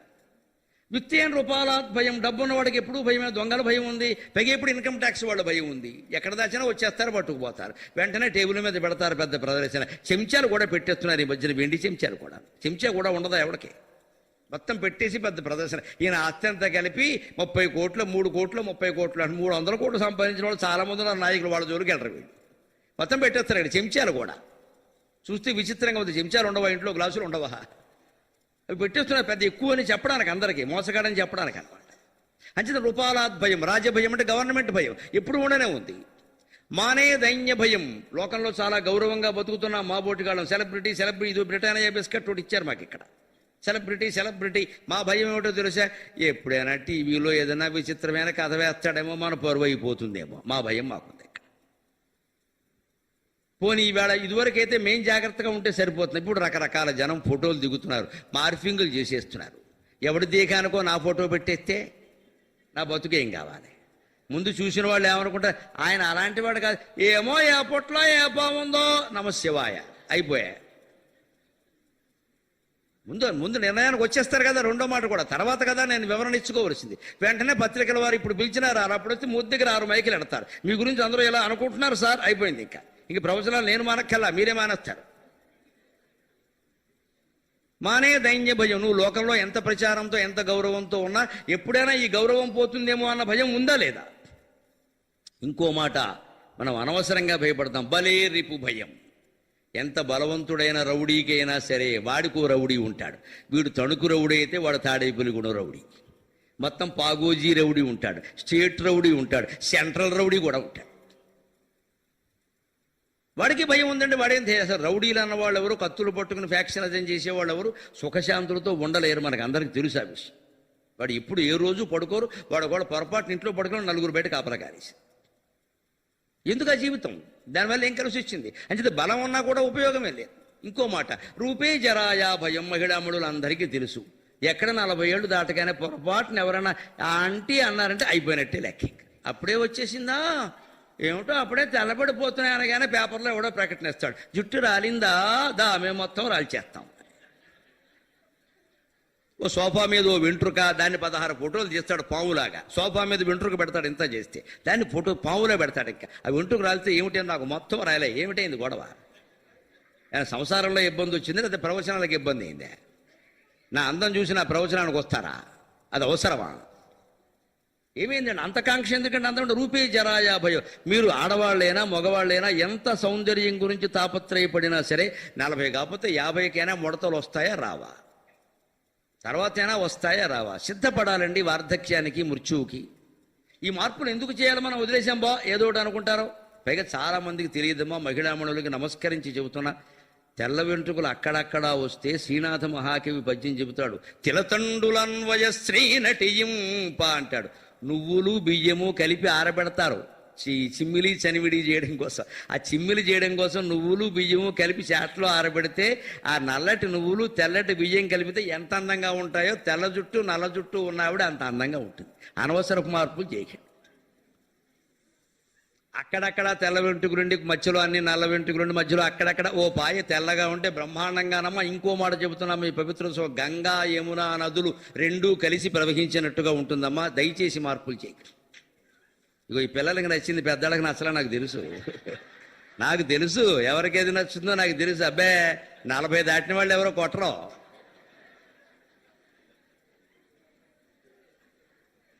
గంగా యమున మాకెందుకు, బ్యూటీ క్లినిక్ కావాలి. కానీ మనకి ఎందుకు ఆ భయం అనిపిస్తుందో కూడా చెబుతాను ఆ సోదరీమణులకి. ఎవరైనా పెద్ద వయస్సు వాళ్ళగా మనం అనుకోగానే మనకి వెంటనే మృత్యువు దగ్గరికి వస్తున్నట్టు భయపడతామండి. అందుకోసం దానికి సమాధానం ఒకటి, ఎప్పుడైనా తప్పదు కదా. పసిపిల్లల్ని మింగేస్తోంది ఇవాళ మృత్యువు రోడ్డు ప్రమాదాల రూపంలో. ఒక రోజుకి 2 తెలుగు రాష్ట్రాల్లో అరగంటకు ఒక ప్రమాదం, గంటకో మనిషి చచ్చిపోతున్నారండి. 2 తెలుగు రాష్ట్రాల లెక్క, దేశం మొత్తం కాదు. అరగంటకో ప్రమాదం, గంటకో మనిషి. ప్రతి యువకుడు, అంతా 18 ఏళ్ల యువకులు. ఏమైపోతుంది రేపు పొద్దున దేశం? అన్ని ప్రమాదాలు జరుగుతున్నాయి. అంటే మృత్యు ఎలా ఉంది, మనం తెచ్చిపెట్టుకుంటున్నాం. తెలియకుండా జరిగేవి జరుగుతూనే ఉన్నాయి. మరి అటువంటి మృత్యువు గురించి భయపడ్డం ఎందుకు? తస్మాత్ అపరిహార్యేర్ధే నత్వం శోషితుమర్హసి. ఎలాగూ అది రావడం తప్పనప్పుడు అనవసరంగా భయపడతావు ఎందుకయ్యా అని కృష్ణుడు అర్జునుడితో. తప్పదు కదా, తప్పని దాని గురించి భయం వదిలే ఆ విషయాన్ని. దాన్ని ఏదో రకంగా తప్పించేద్దామని నవగ్రహాన్ని తీసుకొస్తావని తెల్ల వెంట్రుకల కోసం. ఎవడో బయలుదేరుతాడు, నవగ్రహ పూజ చేస్తే జుట్టు తెల్లగా ఉండదు, ఎందుకంటే శుక్రుడు తెల్లగా ఉంటాడు. వీడు చూసినట్టే ఇక్కడ అదో గోళం, వాడు తెల్లగా ఉండబెట్టండి అర్థం లేనమాట. అంతే చెప్పేస్తారు. వెంటనే శుక్రగ్రహం ఆవాహయామి స్థాపయామి పూజ్యామి, నా నెత్తి మీద ఆవాహయామి కూర్చో అంటారు. ఇక్కడ నా తెల్ల వెంట్రుకలు పోకపోగా 2 లక్షలు పోయాయి. ఎందుకు అసలు తెల్ల వెంట్రుకలు ఉంటే నీకు నష్టం ఏమిటి? ఉన్నదాన్ని ఉన్నట్టు ఎందుకు ఆమోదించలేకపోతున్నావు? జీవితాన్ని మిత్రమా, దాన్ని మార్చాలని ఎందుకు అనుకుంటున్నావు? ఉన్నది ఉన్నట్టు ఆమోదించగలిగితే హాయిగా ఉంటామే. అంచేది ఇది కూడా అంతే, రూపే జరాయా భయం. ఇంకో మాట, శాస్త్రేవ ఆది భయం మాకు కూడా పెట్టాడు రేవు భర్తృహరి. నువ్వెంత పండితుడు వేరా, నీకెంత శాస్త్రం తెలుసునా? కంగారు పడక అబ్బాయి, గొప్పలు చెప్పక నిన్ను మించిన వాడు వస్తాడు రేపోతున్నా. అబ్బాయి ఈ మధ్య ఈయన చెప్తున్నారు కదా, ఆయన ఇంకా బాగా చెప్తున్నారు, ఇంకా బాగా అర్థం లేదు. ఇంకా అసలు చేయని వాడికి ప్రతిదీ బాగానే ఉంటుంది, చేసేవాడికి తెలుస్తుంది అందులో విషయం. చేసేవాడు ఎలా ఉంటాయంటే, చాలు కదా విన్నాం కదా ఇంకేం చేస్తాం, చాలు కదా విన్నాం కదా. నాకు హైదరాబాదులో ఒక సభలో ఒక ఇల్లాలు కలిసి, ఏమిటోనండి మా ఆయన విపరీతంగా పుస్తకాలు చదువుతారండి, నీకేమైందమ్మా అన్నది. కానీ ఆవిడ చెప్పిన గొప్ప మాట నన్ను చాలా కదిలించింది, ఆలోచింపజేసింది. నేను ఒక్కటే పుస్తకం చదివానండి, ఇవాళ శారదాదేవి జయంతమ్మ డిసెంబర్ 18. ఆవిడ ఏం చెప్పిందంటే, శారదాదేవి జీవిత చరిత్ర చదివానండి, ఇంకా ఏ పుస్తకం చదవాల్సిన అవసరం నాకు కనపడలేదని చెప్పింది. చాలమ్మా ఇంకేం అక్కల్లా. ఇవాళ ఆవిడ జయంతి సందర్భంగా చెబుతుంది. ఆవిడ జీవిత చరిత్ర అండి ఎటువంటిది? ఆవిడ జీవితాంతం బ్రహ్మచర్యమా. భర్త యౌవనంలో ఉండగా 25 ఏళ్ళు తేడా భర్తకి ఈవిడికి, పరమహంసకినికి. పైగా ఆయన కోరు చేసుకున్నాడు, నా కోసం అమ్మాయి పుట్టిన తీసుకురండి కాదనలేదు ఆవిడ. భర్త ఎదురుగా ఉండి బ్రహ్మచర్యం అమ్మ మొహమాటం లేకుండా చెబుతున్న ఒక మొగాడికైనా సాధ్యమేవు కానీ ఆడవాళ్ళకి కష్టం అండి. ప్రకృతి స్వరూపులు, రకరకాల మార్పులు ఉంటాయి శరీరంలో మనస్సులో, తట్టుకోవడం కష్టం. కానీ ఆవిడ తట్టుకుంది, జీవితం అంతా బ్రహ్మచర్యం పాటించింది. అలాగే నన్ను ముంచడానికి వచ్చావా, మాయలో ముంచడానికంటే నన్ను మీరు ఉద్ధరిస్తారని వచ్చాను, నేనెందుకు ముంచుతాను అంది ఆవిడ. అటువంటి శారదాదేవి జీవిత చరిత్రని మించినటువంటి గ్రంథం లేదమ్మా, అందరూ చదువు. ఆ ఇల్లాలు నాతో చెప్పి నేను ఆ పుస్తకం చదివానండి అవధాని గారు, ఇంకా నాకేం చదవాల్సిన అవసరం కనపడ, చాలా మంది ఇంక నువ్వేం చదవక చెప్పింది అందులో ఉన్న చేయని చెప్పాను. అక్కర్లేదు, ఒక 100 పుస్తకాలు చదవక్కర్లే. మాకంటే ఏదో ఈ కార్యక్రమంలో ఉన్నా మేము చదవాలి, తప్పదు, మేము చదవాలి, చెప్పాలి. అందరికీ అవసరం లేదు, ఆ చెప్పిన దాన్ని ఆచరిస్తే చాలు. అంటే శాస్త్రీయ వాది భయం. ఎన్ని గ్రంథాలు చదివినా, ఎంత బాగా అవధానాలు చేసినా, మమ్మల్ని మించిన వాడు ఎవడో వచ్చాడు అనుకోండి, వాడు కుర్రాళ్ళు కూడా అవధానాలు చేస్తున్నారు, వారు ఎవరో మీకంటే బాగా చేశారంటే మనసులో వెంటనే కరుక్కే, ఇంకా అయిపోయిందా మన పని అని. అది అలా అనిపించకుండా ఉండాలంటే మనమే సహృదయంతో యువతరాన్ని ప్రోత్సహిస్తే హాయిగా ఉంటుంది. మనకి ఎందుకు వచ్చింది అది? మా గురువుగారండి ఆయన చెప్పబట్టే వచ్చిందంటే అయిపోయాయి. అంచేది ఎంత పండితుడికైనా వాది, తర్వాత వాడు ఇంకోటి ఉంటాడని భయం ఉంటుంది. పండితులు నిర్భయంగా ఉంటారు అనుకోవద్దు. మా సూయలు మాకున్నాయి, మా గొడవలు మాకున్నాయి. ఇక్కడ శాస్త్రీయ వాది భయం, గుణే కల భయం. మన పిల్లలు గుణవంతులైనంత మాత్రాన సరిపోతున్న వాళ్ళు ఎవరితో స్నేహం చేస్తున్నారో చూడాలి. Name your friend, frame your character అంటారు ఇంగ్లీష్లో. నీ స్నేహితుడు ఎవడో చెప్పు, నీ గురించి నేను చెబుతానన్నాడు. ఇవాళ మన పిల్లలతో వచ్చే దోషం, మనం నిజమేనమ్మా మంచి వాళ్ళేమో మనం బాగా పెంచాం, అందరూ తల్లిదండ్రులు అంటున్నారు సరిగ్గా పెంచాలి పెంచుతారమ్మా. బయటికి వెళ్ళి ఎవరితో తిరుగుతున్నాడు నీకేం తెలుసు? ఏం చేస్తావు? ఓ వలేస్తావా? లేకపోతే వాడు వెనకాల ఓ డిటెక్టివ్ని పంపిస్తావా? సాధ్యమా? అంటే అవతల వాడి వల్ల వీడు చెడిపోతున్నాడు. అది కూడా మనం గుర్తుంచుకోవాలా వద్దా? అందుకని అవతల అది చూడండి, భోగే ఇది కులేచ్యుతి భయం, విత్తేయ రూపాలాద్భయం, శాస్త్రీయవాది భయం, గుణే కల భయం. చివరికి చెబుతున్నారు కాయే కృతాంతాద్భయం. అసలు మొత్తం శరీరానికే యమధర్మరాజు వల్ల భయం ఉండనే ఉందా లేదా? అందుకే సర్వం వస్తు భయాన్వితం భువి నృణాం వైరాగ్యమేవ అభయం. జీవితంలో అన్నీ భయాన్వితములే.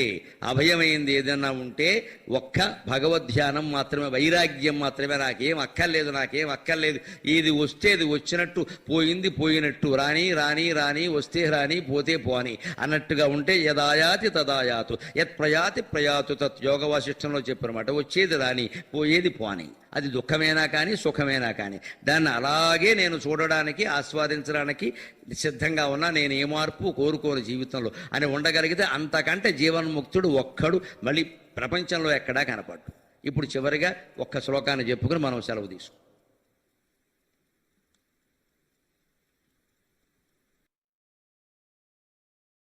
ఇంగ్లీష్ సాహిత్యాన్ని ఒక 40 ఏళ్ల పాటు బోధించినటువంటి ఒకరిద్దరు అధ్యాపకులు నేను అడిగాను ఆసక్తి కొద్ది. ఈ కావ్యం రాసే రోజుల్లో అంతకుముందు కూడా మీరు ఇంగ్లీష్ సాహిత్యం బాగా అధ్యయనం చేశారు కదా, మీరు తెలుగు వాళ్ళు, మన విశ్వనాథ, మన రామాయణ భారతాలు కూడా మీరు చదువుకున్నారు, పోల్చి చెప్పండి విషయం అంటే వాళ్ళు ఇది చెప్పారు నాకు. ఆ తర్వాత నేను చూస్తే అలాగే కనపడుతున్న విషయం.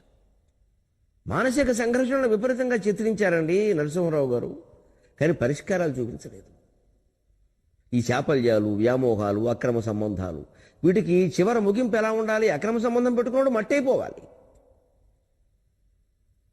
అందుకని ఇంకో రకంగా చూపిస్తే మన తెలుగులో కూడా అటువంటి దౌర్భాగ్యపు గ్రంథం ఒకటి ఉందండి, శశాంక విజయం, తారా శశాంక విజయం, శేషం వెంకటపతి రాసింది. దానికి పీఠిక రాయడానికి ఆ పీఠికాకర్త కూడా సిగ్గుపడిపోయారు పాపం. ఇదేమిటి అని రాశారు అందులో ఉండే కవిత్వం గురించి. కానీ ఏమిటంటే గురువు భార్యతో అక్రమ సంబంధం పెట్టుకున్నాడు చంద్రుడు, ఆవిడ తప్పు ఈయన తప్పు పక్కనెట్టాడు. అది కథ ప్రకారం చూద్దాం. దాని వెనకాలంతా ఖగోళ శాస్త్రం ఉంది. ఆ ఖగోళ శాస్త్ర రహస్యాలని జనం గుర్తుంచుకునేలా చేయడం కోసం కల్పించిన కథ తప్పితే తారాశశాంకమే కనుక వాస్తవ కథ అయితే భారతీయ సంస్కృతి తలెత్తుకోలేదు. అది కేవలం కల్పిత కథ. ఇందులో కూడా దాని ప్రభావం ఎంత ఉంటుందో ఆలోచించద్దా కావ్యాలు రాసేవాళ్ళు? ఆల్యా సంక్రందనం, తారా శశాంక విజయం, ఈ రెండు నిషేధం చేశారు కొంతకాలం.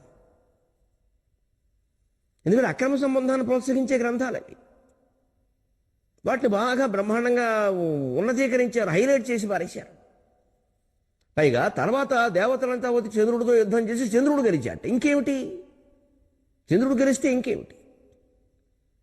చంద్రుడు ఓడిపోవాలి, చంద్రుడికి శిక్ష పడాలి, తారక శిక్ష పడాలి. ఈ తారక పుట్టిన కొడుకు మరి బృహస్పతికి సంబంధించిన వాడా, చంద్రుడికి సంబంధించిన వాడా అంటే చంద్రుడిదే అని తీర్మానం చేశాట. ఈ సంబంధాన్ని సమర్థించి చంద్రుడిదే అని తీర్మానం చేసి కొడుకును ఆయనకిచ్చి మళ్ళీ చంద్రుడు రాజసూయోగం చేశాడని కావ్యం ముగించాడు శేషం వెంకటపతి. చింపే బుద్ధి అయింది నాకు. అందుకే నా దగ్గర ఉన్న 60-70 తెలుగు కావ్యాల్లో చిట్టశివర కావ్యంగా నేను దాన్ని చదివా. ఆపి బుద్ధి జడగొట్టుకోక్కర్లేదు, మనం బాగా పరిపక్వత సాధించాక ఈ కావ్యం చదువుదాం, లేకపోతే మధ్యలో చదివితే మనమే తప్పుదారి పెట్టే అవకాశం ఉందనిపించదు. ఎందుకంటే చాలా చాలా దారుణమైన పద్యాలు. అసలు ఊరికే ఈ స్త్రీలకు పాతివృత్యం అని చేతగాని మొగాడు చేసిన ధర్మసూత్రాలు అంటాడు ఏకంగా వ్యాఖ్యానం. అలాగనే ఇవి కవి మాటలు కాదనడానికి లేదు. చంద్రుడు ఎవరో అనే మాటలు కావచ్చు, తార అనే మాటలు కావచ్చు. కానీ చివరి చంద్రుడికి తారకి శిక్ష పడకపోతే లోకం ఏమవుతుంది? మనకు జరిగాయి. నాకు అనుమానం, ఎందుకంటే ఈ తారాశీశాంకాది కావ్యాలు 17-18 శతాబ్దంలో వచ్చేయండి. అప్పటికి ఈ సాహిత్యాల ప్రభావం మన మీద పడిందండి. అందుకే ఈ దుర్మార్గపు కావ్యాలు వచ్చాయి. ఎంతో కొంత ఉండే ఉంటుంది, లేకుండా ఉండదు ఇది. లేకపోతే వీటిని సమర్థించే ఎలా రాస్తారు కావ్యాలు? రామాయణాలతో రాసినటువంటి నేలలో ఖచ్చితంగా ఓ తప్పు జరిగిందంటే దానికి శిక్ష పడాలి, అప్పుడు లోకం బాగుంటుంది. లేదా నువ్వు కావ్యం రాయడం ఎందుకు? తప్పు రాసినా సరే వాడు తప్పించుకున్నాడు హాయిగా. ఇవాళ తెలుగు సినిమాల్లో జరుగుతున్న పరిస్థితి ఇదే. హీరోయే 100 దొంగ పనులు చేస్తాడు, హీరోయిన్ కోసం దొంగతనం చేస్తాడు. అదేదో ప్రేమ కోసం చేయడం ఏంటి? దొంగతనమే పోలీసులు ఒప్పుకుంటారా? ధర్మశాస్త్రం ఒప్పుకుంటుంది. ఆయన లవర్ కోసం చేసాడు, లవర్ కోసం దొంగతనాలు చేస్తారా? రేపొద్దున ఈ అబ్బాయిని కనుక పెళ్లి చేసుకుంటే ఇంకో లవర్ కోసం దొంగతనం చేసి దీన్ని మోసం చేస్తాడు. అటువంటి సినిమాలు చూపించబట్టే యువతరం ఎలా తయారయ్యారంటే ప్రేమ కోసం ఏం చేసినా తప్పులేదు. తల్లిదండ్రులను ఎదిరించవచ్చు, దొంగతనాలు చేయొచ్చు, హత్యలు చేయొచ్చు, తాగొచ్చు, తందనాలు ఆడచ్చు. అవన్నీ సినిమాల్లో చూపిస్తున్నారు. హీరో అంటారు వాడే ముందు తాగుతాడు 2 సీసాలు వేసుకుని. పెళ్లి చూపుల సినిమాయా? హీరోలు తాగడమా? ఇంక పెళ్లి చూపులకు వచ్చే పెళ్లి కొడుకు తాగాడని పెళ్లి కూతురే అడుగుతుంది, ఇంకా తాగకపోతే నాకు నచ్చవని. ఇదే అన్ని కళల వాళ్ళని జాగ్రత్త పడాల్సిన విషయం ఇది. సమాజం పట్ల మొత్తం బాధ్యత వహించకపోతే ఎవరో ఒకరు బాధ్యత వహిస్తారు. నరేంద్ర మోడీ లాగా తెగ్గోసేస్తారు నిర్ణయాలతో. అప్పుడు బాధపడే ఉపయోగం లేదు. ఇంత నల్లధనం, లక్షల కోట్ల నల్లధనం దేశంలో మూలక్కపోతే ఈ నిర్ణయాలు తీసుకోవాల్సిన అవసరం లేదండి. వాస్తవాలు ఏమిటో తెలుసును కాబట్టి చెబుతున్నా. 125 కోట్ల మంది జనాభా ఉన్న దేశంలో ఆదాయ పన్ను వివరాలు దాఖలు చేస్తున్న వాళ్ళు, రిటర్న్స్ దాఖలు చేస్తున్న వాళ్ళు కేవలం 4 కోట్లు. 121 కోట్లకి ఆదాయం పన్ను కట్టేంత ఆదాయమే లేదా అండి? ఆ 4 కోట్లలో పన్ను కడుతున్న వాళ్ళు 3 కోట్లు. 1 కోటి మంది కట్టట్లా, మాకేం లేదని చెప్పేస్తున్నారు. సంవత్సరానికి 2.5 లక్షల కంటే తక్కువ ఆదాయం ఉన్నవాళ్ళ వీళ్ళందరూ. ఇన్ని కోట్ల మంది మాకేం కట్టక్కర్లేదని చెప్పేస్తున్నారు. ఆ కడుతున్న 3 కోట్ల మందిలో 50 లక్షల పైన పన్ను కడుతున్న వాడు 2 లక్షల మందే కేవలం. ఎంతమంది ఎగ్గొట్టేస్తున్నారు? మరి బయటపడడం ఎలాగా? సెప్టెంబర్ 30 వరకు అవకాశం ఇస్తే బయటపడిన నల్లధనం 65,000 కోట్లు. కానీ ఈ చర్య తీసుకోవడం వల్ల ఈ 10 రోజుల్లోనూ బయటపడిన నల్లధనం 3.5 లక్షల కోట్లు. దయచేసి అర్థం చేసుకుందురుగాక సామాన్య ప్రజలు. ఇది శస్త్రచికిత్స. ఇది ఇలాగే ఉంటుంది, తప్పదు. నేను అన్నట్టే ఏటీఎం అంటే అన్నవరం దేవుడు క్యూ, ఏ అంటే అన్నవరం, టీ అంటే తిరుపతి, ఎం అంటే మల్లికార్జున స్వామి క్యూలో నిలబడ్డాం అనుకోవడం, కొన్ని రోజులు కష్టాలు పడ్డాం. దేశం బాగుపడాలి. కాశ్మీర్ సమస్య కాదు, కాకినాడలో కూడా సమస్యలు ఉన్నాయి, ప్రతి ఊళ్ళో ఉన్నాయి, కడుపులో ఉన్నాయి సమస్య. అనేక రకాల ఘోరాలకి, నేరాలకి ఈ బ్లాక్ మనీ కారణం. డబ్బు దాచడం ఒకటే కాదు, అనేక రకాల వస్తువులు దాచేస్తారు. డబ్బు స్టాక్ మార్కెట్ ఏదైనా ఇస్తారు, లోపల దాచేస్తారు. గోడౌన్లలో వస్తువులు కృత్రిమ కొరత సృష్టిస్తారు, పెంచేస్తారు. అన్నింటికీ ఏంటంటే సంపాదించిన డబ్బుని ఎక్కడొక్కడ దాచుకునే అవకాశాలు చాలా ఉన్నాయి. ఎక్కడెక్కడ కాకపోతే స్విస్ బ్యాంకులు ఉన్నాయి. అవన్నీ బయటికి రావాలంటే తప్పదండి. ఏ రంగమైనా అంతేనండి. సరైన సమయంలో సరైన చర్య లేకపోతే ఇలాగే అవుతాయి. లేకపోతే అహల్య సంక్రందనము, శేషం వెంకటపతి, తారాశీశాంక విజయం లాంటి కావ్యాలు రావడం ఏమిటి, ఆదరణ పొందడం ఏమిటి, అందరూ చదవడం చదువుతారండి, బాగుంటాయి. అక్రమ సంబంధాల కావ్యాలు రామాయణం కంటే బాగుంటాయి చదవడానికి, ఆకర్షణీయంగా ఉంటాయి. వెంటనే ఏమనిపిస్తుంది ప్రవృత్తికి, వాళ్ళు అలా ఉన్నారు, మన చంద్రుడే ఇలా ఉన్నట్ట, బృహస్పతి భార్య ఇలా ఉందిట, అయినా ఆయన తిరిగి స్వీకరించేట. అబ్బా అదో ధర్మమా? స్వీకరిస్తారా తిరిగి? ఏమిటి స్వీకరించాలని ఏమైనా నలిగిపోయిన బ్యాంకు పాసు పుస్తకమా? శీలం సమస్య దెబ్బతిన్న తర్వాత కాపరాలు ఏమిటండి? ఇంకా ఎందుకు ఆ కాపరం? అవసరం ఏమిటి? అదంత చిన్న విషయమా? మొగాడైనా ఆడదైనా శీలాన్ని పాటించకపోయిన తర్వాత కాపరం ఏమిటి? ఎందుకు పెళ్లి చేసుకున్నది? విడిగానే ఉండొచ్చు కదా. ప్రతి చోట పుట్టేయాలండి. మన దగ్గర చాలా తక్కువ. నేను చదివానుగా, నా ఇంట్లో నా గ్రంథాలయంలో ఉండి నేను కొనుక్కొని పెట్టుకున్న 70 తెలుగు కావ్యాల్లో ఇవి చిట్టచివర చదివాను ఈ మధ్యన. ఇంకా అందులో చదవాల్సిన వీళ్ళు ఇంకేమైనా బయట నుంచి తెచ్చుకోవాలి కావ్యాలని. నా దగ్గర ఉన్నవి నేను చదివాను. నాకు అదే నేను ముందు నా ఇంట్లో వస్తువులు నేను వాడుకోవాలి, నా ఇంట్లో ఉన్న బట్టలు నేను కట్టుకోవాలి, నా ఇంట్లో ఉన్న నగలు నేను పెట్టుకోవాలి, నా ఇంట్లో ఉన్న పుస్తకాలు నేను చదవాలి. అవి అలాగే పెట్టడం, ఎవరన్నా వచ్చినప్పుడు పెద్ద లైబ్రరీ ఉందని ఎందుకు ఉపయోగం ఏంటి? మనం చదవనప్పుడు ఎవరికైనా ఇచ్చేస్తే వాడినా చదువుతాడు. కాస్త బీరువా ఖాళీ అవుతుంది, ఆడాళ్ళు ఇంకేమైనా గిన్నెలు పెట్టుకుంటారు అక్కడ. నేను అలా చేయను. నా గ్రంథాలయంలో ఉన్న పుస్తకాలు నేను ఎప్పటికప్పుడు చదువుతాను. నేను చదవడం అయిపోతే ఇంకా నా పిల్లలకి వాటితో పెద్ద పని లేదు అనిపిస్తే చదివే వాళ్ళకి ఇచ్చేస్తాను. ఎప్పటికప్పుడు నా గ్రంథాలయం ఖాళీ కూడా అవుతూ ఉంటుంది, కొత్త పుస్తకాలు వస్తూ ఉంటాయి. అలా నేను పెట్టుకున్న 70 కావ్యాలు సుమారుగా ఉంటే 68 చదివాక చివరి 2గా చదివాను. అదే భరించలేకపోయాను. అమ్మయ్య, 58 ఏళ్ల వయసులో చదవబడి సరిపోయిందిరా బాబు, 38 ఏళ్ల వయసులో ఈ 2 చదువుకుంటే నా పరిస్థితి ఏమిటో అనుకున్నాను నేను. అలాంటివి ఉన్నాయండి. ఎప్పుడూ తప్పుల్ని, నేరాల్ని, ఘోరాల్ని, అక్రమ సంబంధాన్ని ఉన్నతీకరించి చిత్రించకూడదు. ఏదో పాల పొంగులా అలా వచ్చినా అవి దెబ్బతిన్నట్టుగా చెప్పాలి. అందుకే మనకి తిక్కన గారి భారతంలో మీరు గమనించండి, కీచకుడిని బాగా ఉన్నతంగా ఏదో గొప్ప, ఉన్నతం అంటే మంచి అని కాదు, గొప్పగా చిత్రిస్తాడు, చివరికి మొత్తం దెబ్బ కొట్టిస్తాడు. అక్కడికి కీచకుడు విరహాన్ని అతిగా వర్ణించారనే విషయంలో తిక్కన గారి మీద కూడా విమర్శలు ఉన్నాయి. మరి కాస్త ఆలోచిస్తే తెలుస్తుంది. తిక్కన గారు కదా అని ఏమీ అర్థం కదా అన్నవాళ్ళు అన్నారు. అంతెందుకు అన్నారు, దుష్టపాత్రకి అంతెందుకు అన్నారు. నిజమా? మరి అక్కడేదో పనిచేసింది ఆయనకి సరదాకి.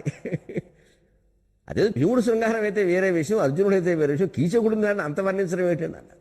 పైగా పరస్త్రీ విషయంలో ఆయన భార్య అయితే వేరే. వాల్మీకి చేయలేదు ఆ పని, రావణాసురుడు గురించి చెప్పినా కానీ. అలా కాలంలో తేడాలు అవన్నీ. ఈ జాగ్రత్త మన వాళ్ళు పడ్డారు, ఆ జాగ్రత్త వాళ్ళు పడ్డారు.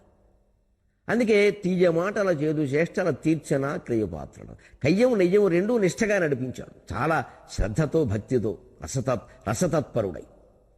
కొయ్య బొమ్మలు కావు పాత్రలు కోమలాంగులు చూడగా. ఒక కవి ఒక పాత్ర సృష్టిస్తే కొయ్య బొమ్మలా ఉండకూడదు, అది కోమలాంగి కావాలి.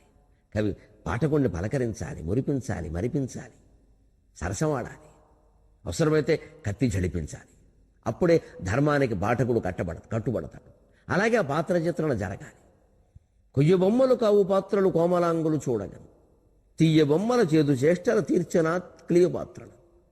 తీయ మాటలు, చేదు చేష్టలు, పైకి తీపిగా మాట్లాడటం, వెనకాలన్నీ చేస్తే అవివన్నీ పోతుంది. అటువంటి క్లియోపాత్ర లాంటివి చదవగానే మనకు అర్థమైపోతుంది, ఓ ఇలాంటి వాళ్ళు మన దగ్గర కూడా ఉన్నారా బాబు, మన బంధువుల్లో ఉన్నారు, జాగ్రత్త పడాలి అని. ఆ కవికి వ్యవహారం ఇదే, పాఠకుడికి అర్థకృతే మన ప్రయోజనాలు నెరవేరడానికి, మన వ్యవహారంలో మనం గట్టిగా ఉండడానికి కావ్యం ఉపయోగిస్తుంది. లేదా నాటకాలు దేనికండి?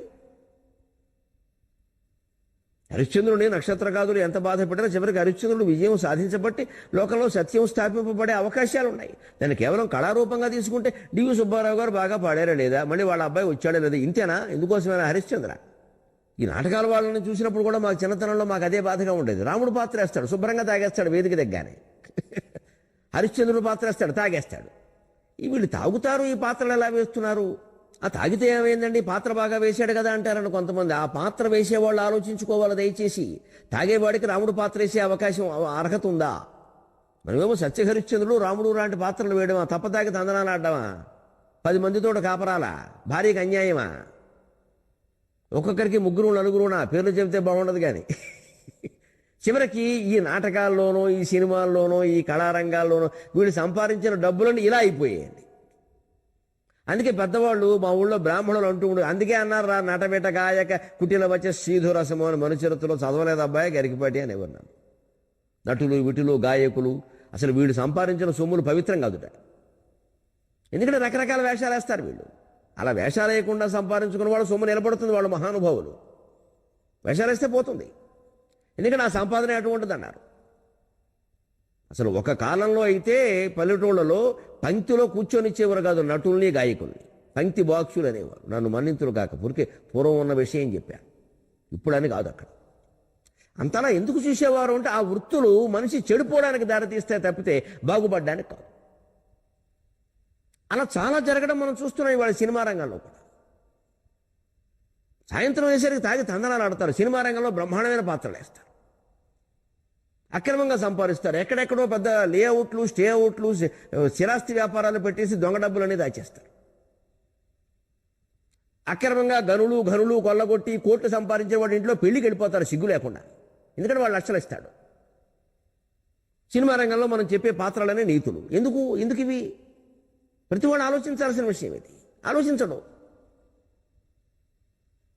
మరి వ్యక్తిగత జీవితంలో కనీసం కొంతైనా మనం దాన్ని పాటించినప్పుడు ఇంక దేనికండి?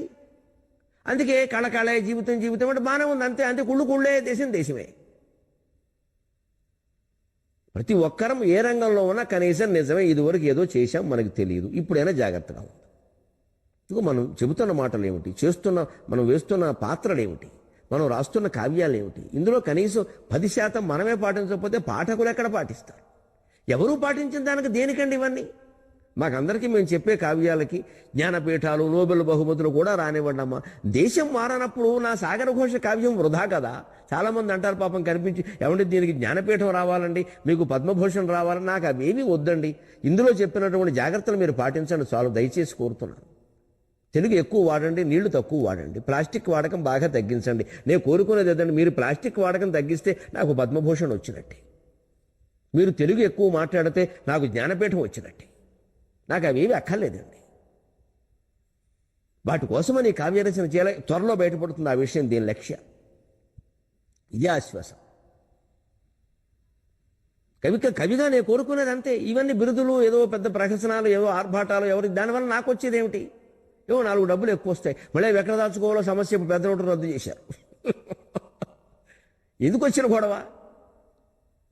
నేను దొంగ మార్కెట్ వాడి కింద తయారవడం తప్ప ఇంక కావ్యాలు రాసే అర్హతలు, ప్రవచనాలు చెప్పే అర్హతలు మాకెక్కడవి? మనస్సు కొళ్ళిపోతుంటే బయట ఎన్ని సన్మానాలు జరిగితే ఏమండి? నా అంతరాత్మను ప్రశ్నిస్తున్నంతకాలం ఆంధ్రదేశం అంతా నన్ను గౌరవించినా నాకు ఉరిగేది ఏం లేదండి. నా అంతరాత్మ ప్రశ్నించకుండా నిశ్చింతగా నేను మనసమే పడుకుంటే హాయిగా వెంటనే 5 నిమిషాలు నిద్ర పట్టాలి. భగవంతుడి దయవల్ల ఎంతవరకు పడుతుంది అలాగా పట్టాలి, అలాగే పట్టాలి, జీవితాంతం అలాగే పట్టాలి. నా అంతరాత్మ నన్ను ప్రశ్నించే పరిస్థితి వచ్చింది అంటే ఆత్మహత్య మంచిది. ప్రతి మనిషి అలా ఆలోచిస్తే సమాజం బాగుంటుంది. అప్పుడు తీవ్ర చర్యలు తీసుకోవాల్సిన అవసరాలు ప్రభుత్వాలకు కూడా ఉండవు. అందుకోసమే కావ్యాలండి. సూర్యుని లేత వెల్గుల ప్రచోదితమై ఇరువైపులందు దుర్వార్యపు దుఃఖ సుఖ భారములంటి తీరు, దుర్వార్యములైన దుఃఖ సుఖ భారపు తీరములంటి సాగు. సూర్యుని లేత వెల్గుల ప్రచోదితమై దుర్వార్యములైన దుఃఖ సుఖ భారపు తీరములంటి సాగు. సౌందర్య రస ప్రవాహము గదా అడుగంటని వానికైత. షేక్స్పియర్ కవిత్వాన్ని ముగిస్తూ తరంగం ఉంటుంది ఒక్క మాటలో చెప్పాలంటే కవి షేక్స్పియర్ లాంటి మహాకవుల కవిత్వాలు ఎటువంటివి అంటే, సూర్యుని లేత వెల్గుల ప్రచోదితమై ఇరువైపులందు దుర్వార్యములైన దుఃఖ సుఖ భారపు తీరములంటి సాగు. సౌందర్య రస ప్రవాహము గదా అడుగంటని వానికైత. ఆశ్చర్యకరము మానసిక చర్యల జాతక చర్యయౌనదే, మానసిక చర్యల జాతక చర్యయౌనదే. జీవితాన్ని మొత్తం అన్ని వైపుల నుంచి స్పృశించాడయా కవి. అదిగో జీవిత నాటకమ్మును విషాదంతమ్ముగా కూడా చూచు దృఢత్వం వది. సూర్యుని లేత వెల్గుల ప్రచోదితమై. ఎప్పుడు నదులు ప్రవహించాలంటే సూర్యకాంతి సమృద్ధంగా ఉండాలండి. సూర్యకాంతి ప్రసరించని అడవులలో నీళ్లు ముందుకెళ్ళవండి. నదినైనా మనిషినైనా ప్రవహింపజేసేది సూర్యకాంతి ప్రసారం, చైతన్యం ఇచ్చేది సూర్యుడు. ఒక్కసారి ఉడికిస్తాడు ఆయన, లే ఇంకా కూర్చున్నామే అంటాడు అంతే, పొద్దునే వచ్చి. దూరిన లేత వెల్గులకు దుప్పటి నెత్తి తినమలేపినన్. పూరిపాకలో దూరిన లేత వెల్గులకు దుప్పటి నెత్తి తిని అమలేపినన్ అని కరుణశ్రీ గారు బేద పూజ అనే ఖండికలో రాస్తారు. అబ్బాయి ఎందుకు నిద్రలేచాడంటే, ఆ పాకలోంచి కిరణాలు వీడు దుప్పటి మీద పడి ఇంక పడుకొని ఇవ్వట్లేదు, లే సన్నాసి లే అన్నట. పూరిపాకలో దూరిన లేత వెల్గులకు దుప్పటి నెత్తి తిని అమ్మలేపినన్. అప్పుడు కూడా మళ్ళీ అమ్మ లేపాల్సి వచ్చింది. అమ్మ కంటే ముందు సూర్యభగవంతుడు లేపారు. అంత అందంగా చెప్పేవారు కవిత్వం, కాళిదాసు నుంచి కరుణశ్రీ వరకు. అలాగా ఒక సౌందర్య రస ప్రవాహం, ఒక నది ప్రవహించాలంటే సూర్యకాంతి కావాలి కదా కవి. సూర్యుని లేత వెలుగుల ప్రచోదితమై ఎలా ప్రవహించింది అనేది ఇరువైపులందు 2 గట్లు ఒరుసుకుంటూ ప్రవహించడమే కాదు, దేన్ని ఒరుసుకుంది? దుర్వార్యములైన దుఃఖ సుఖ భారపు తీరములంటి సాగి. జీవితంలో దుఃఖము సుఖం రెండూ కూడా దుర్వార్యం. మనం పురుషోత్తం భట్టు కథలో చూసాం. మనం సుఖం కూడా దుర్వార్యమే. నాకు వద్దమ్మా ఈ అంగాస్త్రం కట్టుకుని దేవుడు ప్రసాదం తింటూ నేను అరుగు మీద ఉంటాను అంటే కుదరదు. నీ పూర్వకర జన్మకర్మ ప్రకారం నీకు ఐశ్వర్యం ఇవ్వాలి, నువ్వు వద్దన్నా నాకు ఇవ్వక తప్పదు అని ఆ లక్ష్మీదేవి ఇచ్చెళ్ళిపోయింది. అలాగే వెళ్ళిపోతానన్నాడు, వెళ్ళిపోయింది. అంటే దుఃఖం సుఖం రెండూ కూడా అనివార్యమే. దుఃఖమే అనివార్యం అనుకోవద్దు, సుఖం కూడా అనివార్యమే. దాన్నే సుఖ ప్రారబ్ధం అంటారు, దుఃఖాన్ని దుఃఖ ప్రారబ్ధం అంటారు. రెండూ అనుభవించక తప్పదు. ఒక్కోడు జీవితంలో చాలా నిరాడంబరంగా చాలా సాధారణంగా బతకాలని అనుకుంటారు. నేను అనుకుంటాను, నాకు కుదరట్లేదు. చాలా సాధారణంగా నిరాడంబరంగా బతకడం నాకు కుదరడం లేదు. నేను అనుకుంటున్నా, నేను ఉండాలని అనుకుంటున్నా, నాకు కుదరడంలా. ఎందుకు కుదరడంలా? దుఃఖం ఎంత అనివార్యమో సుఖం కూడా అంతే అనివార్యం ఉండి అనుభవించాల్సిన యోగం ఉన్నప్పుడు మనం వద్దన్నా తప్పదండి అది. నాకు నిజానికి భోజనంలో మా ఇంట్లో అయితే 3 మజ్జిగతో కలిపి 3, మజ్జిగతో కలిపి 3, 4వది ఆవిడ చేస్తే నువ్వు తినమని చెబుతాను నేను. ఏదో బెలిపించి మురిపించి మొత్తం మీద నాకు తెలియకుండా 4వది వడ్డిస్తుంది ఆవిడ. తినకపోతే అలాగా ఓ పూటే భోజనం, 2వ పూట మళ్ళీ పళ్ళు తింటారు. చెప్పిన మాట వినకపోతే అలా అని, చెప్పిన మాట విన్నవాడే మొగుడని నా మాట నాకే అప్పగిస్తుంది. నవ్వుకుంటా తింటాం. కానీ ఎక్కడికైనా వెళ్ళినప్పుడు అండి 2, 3 ఎక్కడమ్మా 16 చేస్తున్నారు. మీరు తినండి కాస్త, ఏదో ఓ పూట తినేది భోజనం, తినకపోతే అలాగే ఉంటున్నారు. రాత్రిపూట పళ్ళు తింటారంటే అక్కడికి 6 రకాల పళ్ళు పట్టుకొస్తున్నారు. నేను అనుకుంటాను సుఖ ప్రారంభం అంటే ఇదేరా బాబు అని. తప్పదు. ఇలాగ రైలు దిగినా, విమానం దిగినా, కారు దిగినా కాలు నేల మీద పెట్టనివ్వట్లేదు, ఇంకో వాహనం తెచ్చేస్తున్నారు. కాసేపు నడుస్తానయ్యా పోయినా నాకు పొట్టొచ్చేలా ఉందని. ఏం లేదండి, మీరు ఇంకా యువకుల్లాగే ఉన్నారని ఏదో చెబుతున్నారు ఇక్కడ. అదే సుఖ ప్రారంభం. అంతే దుఃఖ ప్రారంభం ఉంటుంది. అలాగే ఎప్పుడో నాకు ఎప్పటికీ గుర్తు 1989లో శ్రీకాకుళం వెళ్ళాను ఏదో ఉద్యోగం ఇంటర్వ్యూకి, కోరుకొండ స్కూల్లో ఎక్కడో హాజరయ్యాను. సార్ అదేదో అయిందనుకోండి, అది రాకపోవడమే మనకి మంచిది. కానీ అక్కడ బయలుదేరే సమయంలో తుఫాను, భయంకరమైన తుఫాను, 89 మే. మన్నాడు సాయంత్రం ఇక్కడ నేనే గరికపాటి సాహిత్య పురస్కారం అని పెట్టి ఒక ఆయనకి అవార్డు ఇస్తున్నా. వసీరా అనే లోహనది కావ్యానికి అవార్డు ఇచ్చా. నారాయణ రెడ్డి గారు ముఖ్య అతిథి, బేతవోలు రామబ్రహ్మం గారు, మా జయధీర్ తిరుమలరావు గారు అందరూ ఉన్నారు, చేకూరు రామారావు గారు అందరూ ఉన్నారు సభలో. నేను శ్రీకాకుళంలో ఉన్నాను. ఉదయం భయంకరమైన తుఫాను, బస్సులు లేవు, రైళ్లు లేవు, ఏం లేవు. నిజంగా అంత తుఫాన్లో బస్సు ఎక్కి ఎక్కడికో వచ్చి మళ్ళీ దిగి 15 కిలోమీటర్లు నడిచాను మధ్యాహ్నం. దుఃఖ ప్రారంభం. బిస్కెట్ దొరకలేదు తిందామంటే. కానీ ఆశ్చర్యకరంగా ఇక్కడ సభ మొదలై ప్రార్థన పడే సమయానికి నేను వచ్చేసాను. నారాయణ రెడ్డి గారు ఎలా వచ్చావాయా, ఈదుకుంటూ వచ్చావా? ఎగురుకుంటూ వచ్చానండి ఆయన. సంకల్పం అంతే, రావాలి నా సభ, నేనే లేకపోతే ఎలాగా. బంధువులు మిత్రులకు అప్పగించా. కానీ నేనున్న కళ వేరు. ఆయన అనుకోడా పురస్కారం ఇచ్చే ఆయన లేడని. నేను ఇంట్లో జరుపుతున్న పెళ్లి లాంటిది ఇది. దుఃఖ ప్రారంభం అనుకున్నాను ఎన్నో విషయాలు.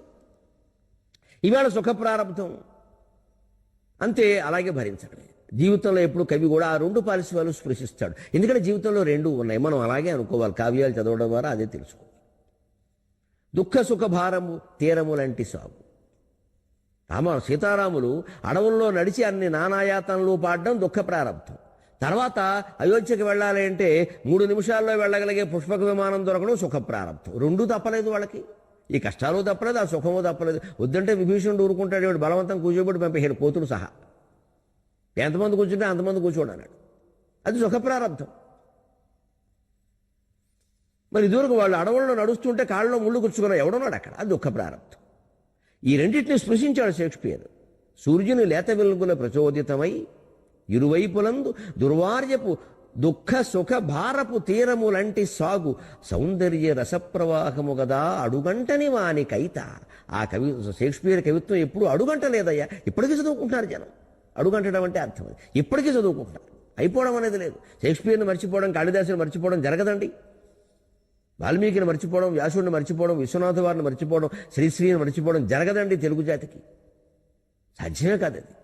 ఎందుకంటే అది ఎప్పుడు సౌందర్య రసమే. దుఃఖ సుఖ భారపు తీరాలు. గమనించండి ఆ ప్రయోగం. దుఃఖం ఎంత భారమో సుఖం కూడా అంతే భారం. భరించలేని సుఖాలు వస్తాయి ఒక్కోసారి.